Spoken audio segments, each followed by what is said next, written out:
kita sebut SMK itu sebagai SMK BMW Karani. Apa tuh? Jadi BMW itu Gue podcastkan ceritamu. Masih muda, punya visi dan misi yang luar biasa untuk membangun anak-anak muda yang ada di NTT khususnya Kota Kupang. Iya, siapa lagi kalau bukan Kepala Sekolah Menengah Kejuruan Negeri 4 Kupang atau KEPSTA dari SMK Negeri 4 Kupang, yaitu kalau panggilan formalnya biasa anak-anak pada manggilnya Bapak Semi Ndolu SPD. Tapi saya nggak mau jadi anak-anak nih, hari ini saya mau jadi teman aja. Jadi saya manggilnya Kak Semi. Halo kakak. Halo, salam sehat. Salam sehat, apa kabar kakak? Baik, sehat-sehat. Hari ini posisi saya bukan sebagai murid, tapi lebih ke teman ya kak ya. Kita bisa ngobrol, kita sharing tentang visi misi dari Kak Semi yang luar biasa menurut saya, membangun sebuah sekolah yang kalau mau dibilang ada begitu banyak anak ya yang perlu untuk dibentuk dan otomatis menjadi kepala sekolah di usia masih muda ini bukan hal yang gampang ya kalau menurut saya. Untuk sampai ke proses itu pasti perlu banyak hal yang dilakukan ya, gebrakan yang luar biasa. Salah satunya ini gebrakan menurut saya ini keren banget dari SMK Negeri 4 Kupang, yaitu sebuah program bangun desa. Nah, sempat viral juga nih beberapa hari kemarin ya. Ada juga di YouTube channelnya SMK Negeri 4 Kupang ya. Wah, itu kalau kita boleh berbagi cerita nih dan juga ilmu dari Kak Semi tentang bangun desa. Idenya ini dari mana? Apakah ini masuk dalam kurikulum pembelajaran juga? Dan bagaimana proses yang sudah dilakukan untuk bisa mewujudkan program tersebut? Ya, jadi sebenarnya program SMK Bangun Desa ini adalah sebuah misi nasional. Cuma kemudian di SMK Negeri 4 Kupang kita breakdown di dalam bagaimana kita mensinkronkan dengan programnya Bapak Gubernur kita terkait dengan menjadikan sektor pariwisata sebagai prime mover ekonomi di Nusa Tenggara Timur. Nah, jadi satu sisi kita melakukan implementasi kurikulum Merdeka, tetapi sisi lain kita juga menjawab tantangan permasalahan yang terjadi di dalam kehidupan masyarakat lokal kita, khususnya di desa wisata terkait dengan pengembangan sektor pariwisata sebagai prime mover ekonomi gitu. Oh, berarti ini salah satu faktor untuk mendukung ya dari kebijakan ataupun program yang ada dari Pak Gubernur ya, salah satu dari SMK 4 juga ikut mensupport. Tapi tadi disampaikan ini juga bagian dari kurikulum Merdeka. Kurikulum baru ya berarti. Memang ada. Ya, jadi implementasinya bisa saja berbeda-beda karena namanya juga Merdeka ya. Betul. Cuma versi SMK Negeri 4 Kupang kita kemudian mengimplementasikan melalui program SMK Bangun Desa. Nah, lokus kita itu di desa wisata. Nah, desa wisata yang kita maksudkan itu adalah di Kecamatan Semau di 8 desa. Ya, jadi di sana kita sudah melakukan sosialisasi awalnya itu tanggal 11 Maret. Kemudian tanggal 18 Maret tahun ini? Ya, 11 Maret tahun ini. Iya, tahun ini ya. Ya. Jadi tanggal 11 Maret kemudian tanggal 18-nya kita melakukan mapping potensi di desa-desa. Lalu kemudian kita turun lagi kemarin tanggal 1 April kita bersama-sama dengan para stakeholders ya. Jadi saya bersyukur karena ketika ide ini kita wacanakan, kita tidak sendiri. Jadi konsep kita itu adalah konsep kolaborasi. SMK tidak mungkin bisa melakukan semuanya. Karena itu konsep kolaborasi ini kita melihat ada potensi di desa wisata, tetapi juga ada kompetensi di SMK.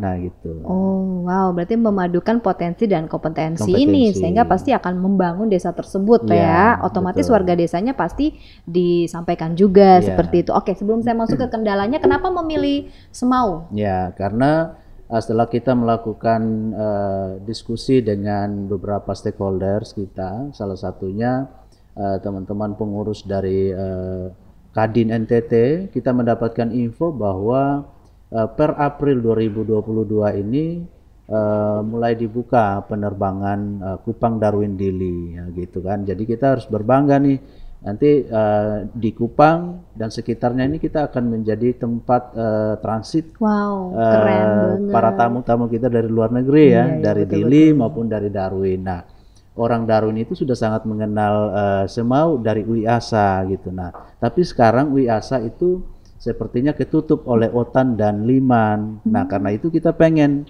melakukan revitalisasi lagi di UIASA dan juga di desa-desa yang lain.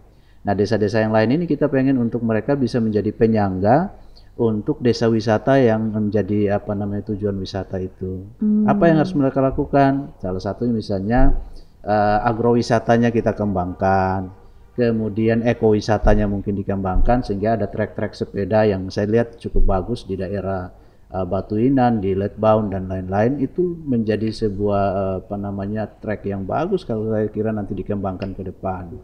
Jadi hal-hal itulah yang kemudian kita ingin kolaborasikan dengan teman-teman di asosiasi yang lain gitu. Oke, jadi juga disupport oleh dinas terkait ya pastinya ya, Dinas SMK, Pariwisata, Dinas Pendidikan, Dinas Perindustrian Perdagangan, dan jangan lupa itu dari Dekranasda NTT juga sangat mensupport, bukan hanya dalam kata, tetapi juga sudah melalui tindakan nyata. Ya, jadi kita sudah tanggal 1 kemarin membawa bantuan dari Ibu Ketua Dekranasda NTT berupa benang, juga kemudian alat tenun kepada para penenun yang ada di sana. Ya, ada 11 kelompok tenun yang kita bantu. Luar biasa. Nah, ini kan pasti ide awalnya dari Kasemi dan juga teman-teman di SMK Negeri 4 Kupang kan. Artinya kan ada ide dulu nih programnya kayak gini.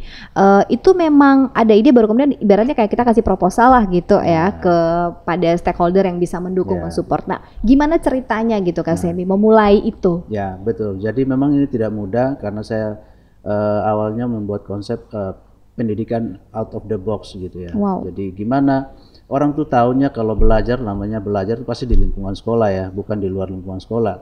Ya, kebanyakan aktivitas pembelajaran itu paling banyak itu ada di lingkungan sekolah, di ruang kelas, di laboratorium, di bengkel, workshop dan lain-lain. Nah, kali ini kita belajar justru di luar lingkungan sekolah. Ini bagian dari implementasi itu tadi Kak Rani, implementasi kurikulum Merdeka tadi. Jadi konteks pembelajaran itu tidak harus di dalam ruang kelas, tapi bisa dilakukan di luar ruang kelas. Kenapa? Karena ada project based learning. Nah, project based learning ini kan berbasis penugasan.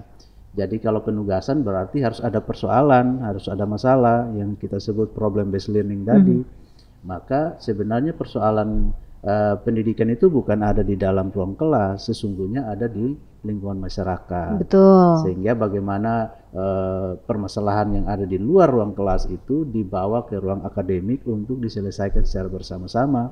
Karena sejatinya pendidikan itu adalah bertujuan untuk menyelesaikan persoalan yang ada di masyarakat sesungguhnya gitu.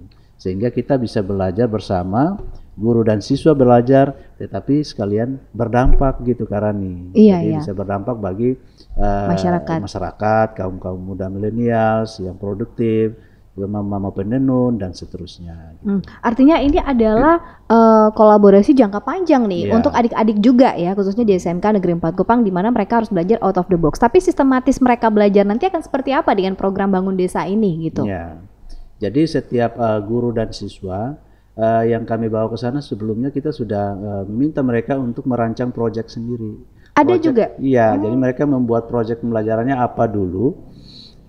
Karena kita sebelumnya tuh tanggal 18 kita udah lakukan mapping potensi ya. Jadi kita sudah tahu potensi di masing-masing desa itu apa. Survei gitu ya? Iya, kita sudah lakukan itu. Sehingga kita sudah punya datanya semua. Ada berapa kelompok tenun, ada berapa kelompok tani, ada berapa kelompok nelayan, kemudian ada BUMDesnya ada berapa dan seterusnya. Ada Pokdarwisnya dan seterusnya. Nah, hal-hal itulah yang kemudian menjadi data awal bagi kita. Kemudian guru-guru dan siswa itu merancang proyek pembelajaran. Nah, proyek pembelajaran ini kemudian kita lakukan secara bersama-sama di lokasi destinasi wisata dengan mengajak masyarakat yang ada. Jadi kayak kemarin tanggal 1 Kak Rani, kita lakukan beberapa kegiatan ya. Yang pertama itu adalah pelatihan fotografi dan videografi. Di desa Wiasa, tempatnya di sana, tapi kita melibatkan desa lain ke situ. Nah, sekaligus anak-anak yang kita kasih pelatihan fotografi dan videografi ini, kita juga kasih pelatihan bahasa Inggris basic, dasar gitu. Nah, karena kita takutkan kalau ada tamu-tamu dari luar, mungkin mereka mau menawarkan jasa fotografi, tapi jangan sampai mereka justru tidak mengerti bahasa Inggris. Nah, itu betul. Juga. Nah, ini yang akan kita lakukan. Kemudian di desa Otan, kita lakukan pelatihan pembuatan aksesoris dari kayu gitu. Jadi lokasinya di desa Otan, tetapi pesertanya dari desa-desa yang lain, utusan-utusannya datang ke sana. Lalu kemudian kita di Desa Batuinan kita melakukan pelatihan pencampuran warna, kemudian pelatihan teori pencampuran warna, warna tenun. Kemudian teknik menenun yang baik sesuai dengan standar pasar, nanti hasilnya lebih halus karena kita melihat di sana hasilnya masih agak kasar ya karena ini, jadi kita perlu intervensi. Sekaligus kita mengajarkan mereka, bukan mengajarkan ya, mendampingi ya, lebih tepatnya mendampingi mereka untuk menghitung kos produksi gitu, supaya harga jual daripada produk mereka itu juga kompetitif dan ya sesuai dengan yang ada di pasaran gitu. Ya. Wow, ternyata banyak sekali yang udah dilakukan ya, bersama dengan guru dan adik-adik kita ya, anak didik untuk ke sana dan menemukan tadi bagian-bagian mana yang perlu dilakukan pendampingan sehingga masyarakat juga makin pintar ya. Tapi ini kan tentu menyangkut bagaimana terjadwal begitu. Adik-adik kita menuju ke Semau bersama guru itu kan juga membutuhkan biaya akomodasi lah, transportasi lah sampai ke sana, dan kan pasti bawanya bukan 1-2 anak aja kan kayak gitu. Itu pembiayaannya gimana tuh? Ya, jadi Kak, kalau saya pikir kalau pembiayaan lebih kita berpikir bahwa ini adalah investasi jangka panjang untuk membangun desa wisata. Pembiayaan saya mengajak guru-guru dan para siswa bahwa ini kita mulai dengan suatu pola yang baru, sehingga kita swadaya dulu lah. Swadaya masing-masing. Swadaya dulu, ya swadaya dulu. Dan akhirnya ketika kita datang juga ke desa wisata, mereka juga tidak tinggal diam ternyata. Jadi teman-teman di sana, kepala desa justru menawarkan untuk kita tinggal di rumah penduduk gitu. Jadi kami akhirnya tinggal di rumah penduduk bersama-sama dengan masyarakat, ngobrol bersama, kemudian makan apa adanya. Mereka menyiapkan. Jadi kita tidak membebani mereka, tapi apa yang kita punyai, kemudian mereka punya apa, bersama-sama. Saling berbagi. Masak bareng, kemudian makan bersama-sama. Tapi kalau jujur Kak Semi memang nggak ada biaya gitu. Ini kan salah satu kurikulum juga kan, bagian kurikulum. Sesungguhnya bisa dibiayai untuk sementara dari swadaya kita, cuma memang tidak bisa banyak karena memang kegiatan ini kalau semuanya dibebankan pada anggaran sekolah ini sungguh sangat berat juga karena kalau kita pergi untuk beberapa kali, jadi paling biaya transportasi yang kayak gitu ya Kak. Jadi bagaimana kita melakukan implementasi kurikulum itulah yang kita ambil sebagai bagian yang bisa kita gunakan di sana. Iya. Tapi gimana sih antusias dari adik-adik? Mereka sangat senang karena kita juga punya program namanya Gerakan Sekolah Menyenangkan. Jadi Gerakan Sekolah Menyenangkan ini sudah dari tahun 2020 kita laksanakan, dan akhirnya ketika kita melaksanakan program SMK Bangun Desa, kita combine dengan Gerakan Sekolah Menyenangkan. Jadi gimana mereka belajar, tetapi di lingkungan yang menyenangkan, di lingkungan yang tidak ditutup oleh karena panas lalu harus pakai AC, tidak ya. Kita di ruangan yang lebih terbuka dan kita bisa bersosialisasi dengan masyarakat. Nah di sana kita kemudian anak-anak kita latih untuk mereka menganalisis potensi yang ada di sana. Next nanti mungkin mereka tamat, itu menjadi peluang bagi mereka untuk berwirausaha. Wah, keren ya. Dan artinya juga bahwa dengan adanya Pulau Semau sebagai tempat pertama nih ya untuk bangun desa ini, setelah mereka tamat kan ada adik-adik berikutnya lagi nih ya yang datang. Siapa tahu aja nanti bukan hanya di Semau ya, tapi ada planning juga ke depan kalau ini berhasil, maybe mungkin saja ada daerah lain yang dituju. Benar nggak sih Kak? Memang sudah ada tawaran untuk daerah lain. Oh ya? Di Kabupaten Kupang, di Pantai Teres ya. Jadi Pantai kemarin Teres. kita diajak cuma karena kesibukan belum bisa berangkat kemarin pagi. Tapi next trip lah untuk program berikutnya kita ke sana. Iya, saya juga baru dengar ada nama Pantai Teres ya di Kabupaten Kupang ya. Ya itu sangat bagus. Rencana Pak Bupati yang saya dengar itu mau dibangun kolam di atas gunung, kemudian view-nya laut. Wow, kolam di atas gunung. Ya, jadi sekalian kita promosi nih destinasi wisata di NTT luar biasa. Bagus ya, keren-keren kolam di atas gunung, wah keren banget. Nggak sabar juga pengen ke sana untuk lihat ya gitu. Oke, nah satu lagi yang menarik nih Kak Semi, gerakan atau program SMK Bangun Desa ini kayaknya saya baru dengar dari SMK 4 nih. Saya belum pernah dengar dari SMK yang lain nih punya program sama. Padahal mereka sama-sama masuk ke kurikulum Merdeka nih ya kayak gitu. Bisa nggak dibilang ini yang pertama begitu untuk SMK ya, untuk tingkat SMK di Kota Kupang? Ya. Boleh? Boleh dikatakan. Boleh dikatakan seperti itu. Oleh karena sebelum tanggal 1 kemarin kami berangkat, sudah saya sosialisasi juga program ini kepada staf khusus gubernur, Profesor Willy Tuisuta, dan beliau juga mengajak bersama-sama beberapa kepala sekolah yang lain, kepala sekolah SMK dan juga SMA, untuk bersama-sama ada di dalam sosialisasi program yang saya buat ini. Sehingga saya berharap nanti ini ke depan kita membuka keran kolaborasinya. Jadi SMK Negeri 4 Kupang saja kami yakin tidak bisa. Sehingga kita berkolaborasi, ada GIPI NTT. GIPI itu adalah Gabungan Industri Pariwisata Indonesia Wilayah Nusa Tenggara Timur. Di dalamnya ada ASITA, ada PHRI, ada Kadin dan lain-lain. Kemudian ada satu LSM yang juga konsen, yang saya tidak malu-malu sebutkan karena orangnya sangat energik dan dia sangat peduli terhadap pengembangan destinasi wisata, yaitu Yayasan Umedaya Nusantara.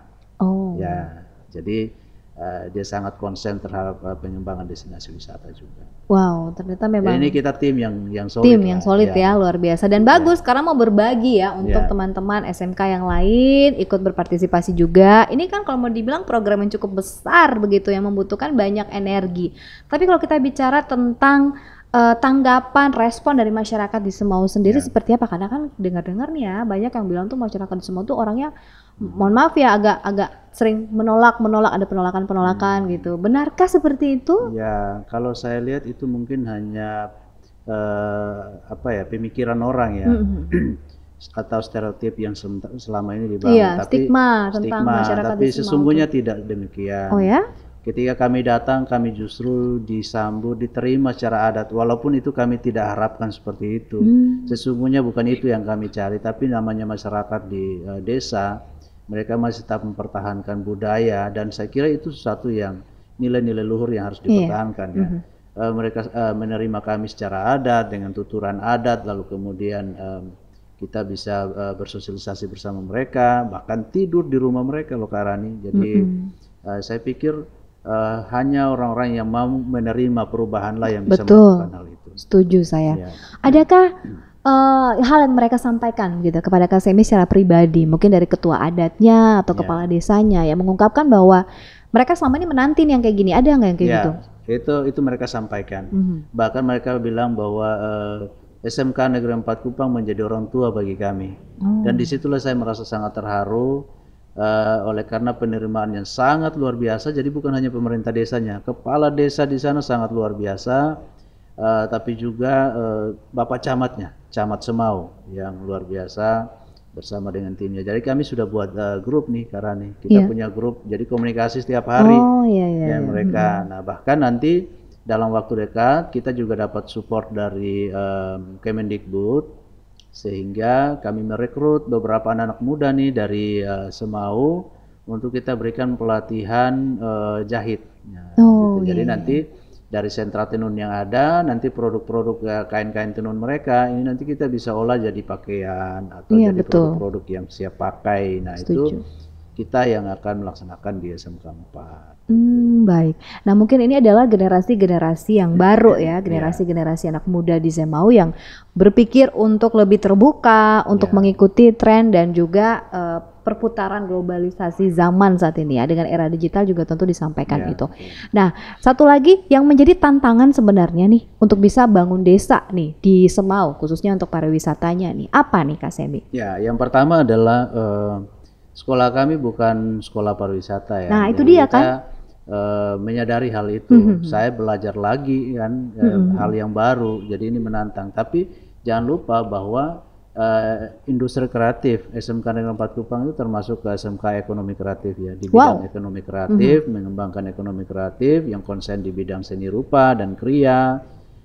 Maka ekonomi kreatif menjadi simpul pendukung pariwisata loh Kak Rani. Betul, setuju. Jadi destinasi wisata dibangun, tapi kalau ekonomi kreatifnya tidak dibangun maka jadi lumpuh gitu. Nah, gimana caranya supaya masyarakat desa wisata ini bisa menikmati manfaat ekonomi dari kunjungan para tamu? Nah, itu yang kita pikirkan. Karena itu kami ingin belajar bersama-sama dengan para guru dan siswa ini, belajar dan mengajar, tetapi berdampak bagi mereka juga, masyarakat di sana, khususnya. seperti itu Kak. Jadi sekalian ini kita melakukan aksi sosial juga. Iya, benar. Wah, berarti kalau kita bicara soal ekonomi kreatif, otomatis itu juga membangun masyarakat yang di situ ketika kita selesai memberikan mereka pendidikan atau mengajar, akhirnya mereka tahu dan mereka mampu untuk mengolah ekonomi mereka masing-masing, meningkatkan kesejahteraan dengan kehadiran turis atau wisatawan, baik itu mancanegara maupun lokal ya. Wow, ini adalah visi yang membangun banget nih buat masyarakat khususnya di Semau. Tapi Rani juga ada dengar-dengar Kak, kalau SMK Negeri 4 ini salah satu SMK yang menjadi pusat keunggulan atau gimana? Itu sekali. Benar nggak sih? Betul sekali. Kalau bicara soal pusat keunggulan kayaknya memang itu tidak diragukan lagi. Karena buktinya kepala sekolahnya aja punya visi yang luar biasa ya. Bangun desanya udah mulai berjalan nih, keren. Bagaimana sampai bisa mendapat gelar sebagai pusat keunggulan? Ya, baik. Jadi SMK Negeri 4 Kupang ini sejak tahun 2020 ya, karena ini ditetapkan oleh Dirjen Vokasi sebagai SMK pusat keunggulan yang kita sebut dulu Center of Excellence namanya. 2021 menjadi pusat keunggulan, pakai bahasa Indonesia aja sebenarnya. 2022 ini lanjutan dari 2021. Tetap ya memegang gelar itu ya. Wow, hebat ya. Apa yang diunggulkan begitu sebagai pusat keunggulan? Berarti ada sesuatu yang diunggulkan dong. Apa dong itu?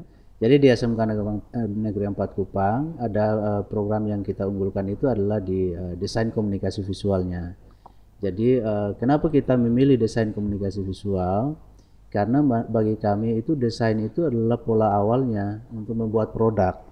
Sehingga teman-teman kami di desain grafis ini mereka kemudian mendesain motif tenun, katakanlah motif helong itu dalam secara digital, secara computerized. Karena kita melihat di lapangan itu ada kain-kain tenun itu masih didesain secara manual ya. Jadi ini salah satu kerinduan kita untuk nanti ke depan kita bisa mengembangkan untuk motif-motif yang lain. Khusus untuk motif helong sudah kita buat dalam bentuk desain grafis. Nah, hal yang berikut itu adalah desain di komunikasi visual ini menjadi primadona. Anak-anak kita banyak yang berminat di sana. Sehingga kita jadikan sebagai dasar mana menjadi primadona, kita unggulkan itu. Nah, kemudian nanti berdampak bagi jurusan-jurusan yang lain. Baik. Jadi itu yang diunggulkan desain komunikasi visualnya sebagai pusat keunggulan dan terus dengan predikat itu sampai di 2022 ini ya. Belum tergeser sekalipun. Nah, baik. Berarti otomatis para pengajarnya juga bukan orang yang main-main ya, otomatis ya. Itu juga salah satu yang dikualifikasikan untuk para pengajar atau guru-gurunya. Benar nggak sih Kak? Betul. Dan guru-guru kita setiap tahun kita upskilling. Upgrade terus ya. Jadi upskilling terus kompetensinya untuk menyesuaikan dengan tuntutan zaman tentunya. Nah, anak-anak kita juga dengan kita melakukan program SMK Bangun Desa ini, mereka belajar banyak hal di luar lingkungan sekolah. Ternyata di luaran sana itu ada banyak sekali potensi yang bisa dikembangkan, yang bisa dijadikan sebagai objek pembelajaran. Salah satu yang kita kembangkan Karani saat ini itu adalah sesuai dari advice dari Pak Prof Willy. Bagaimana kalau kita menjadikan kios-kios kecil nih Karani yang belum punya bisnis plan, kemudian melalui proses pembelajaran kolaboratif ini kita intervensi. Jadi gurunya bersama siswanya mendata, mengidentifikasi kios-kios yang ada, kemudian dibentuk kelompok-kelompok siswa. Lalu siswa-siswa ini melihat kira-kira apa yang mereka jual, lalu kita membantu untuk membuat bisnis plan. Karena apa? Karena keprihatinan kita begini, kalau belum punya bisnis plan, nah dikhawatirkan penjual-penjual kios-kios kecil-kecil di pinggir-pinggir jalan ini mereka belum punya target penjualan.